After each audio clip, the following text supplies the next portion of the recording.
ururka khayriga ah ee Daryeel Foundation ayaa waxa ay deeq raashin ah u qaybiyeen in ka badan 50 qoys oo ku kala nool magaalada Boorama ee xarunta gobolka Awdal. Deeqdani oo ka kooban raashin isugu jira bariis, sonkor, daqiiq, timir iyo raashin kale ayaa waxay ugu tala galeen in dadkani ay uga faa'iideystaan munaasabada fadliga maalmaha barakaysan ee bisha Ramadaan ee nagu soo foodle, taasi oo ay ugu tala galeen ururkani inay kaga faa'iideystaan. Gudoomiyaha ururkani khayriga ah ee Daryeel Foundation, Sahra Xamed Jibriil ayaa ka warbixisay adeega kala duwan ee ay u sameeyeen dadkani ay ugu deeqeen raashinka, iyadoona sidoo kale ka warbixisay inay tahay sanadkii labaad ee deeq noocani oo kale ah ay siinayaan dadka danta yar leh ee ku nool gudaha magaalada Boorama.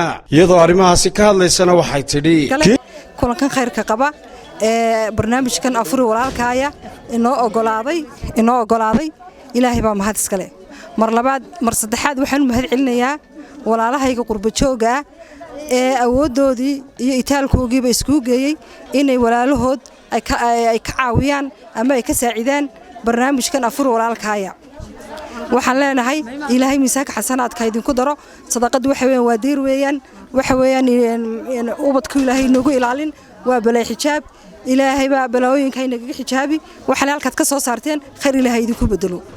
annaga waa qurba jooga weeyaan, waxaan la hadlayaa ee dadaalka iyo awoodda u muujiyay qolooyinkan yaryar ee qolqol joogana. waxaan leenahay idinkuna waad maadsantihiin saad u kaashateen, waayo gacmooda jirba wax ku gooyaan.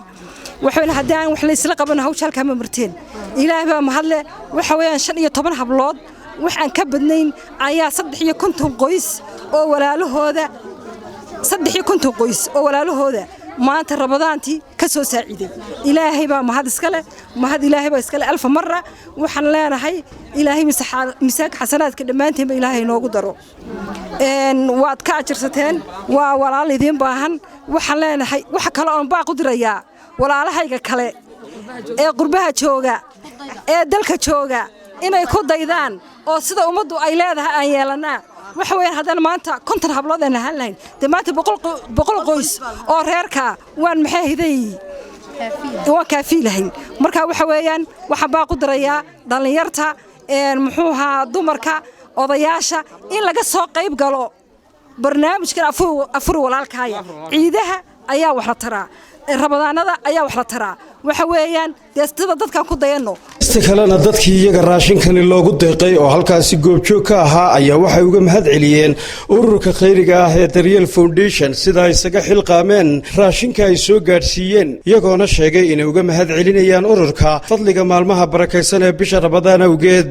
boqolkiiba boqol baad mahadsantihiin. Ramadaanta waa naga farxiseen.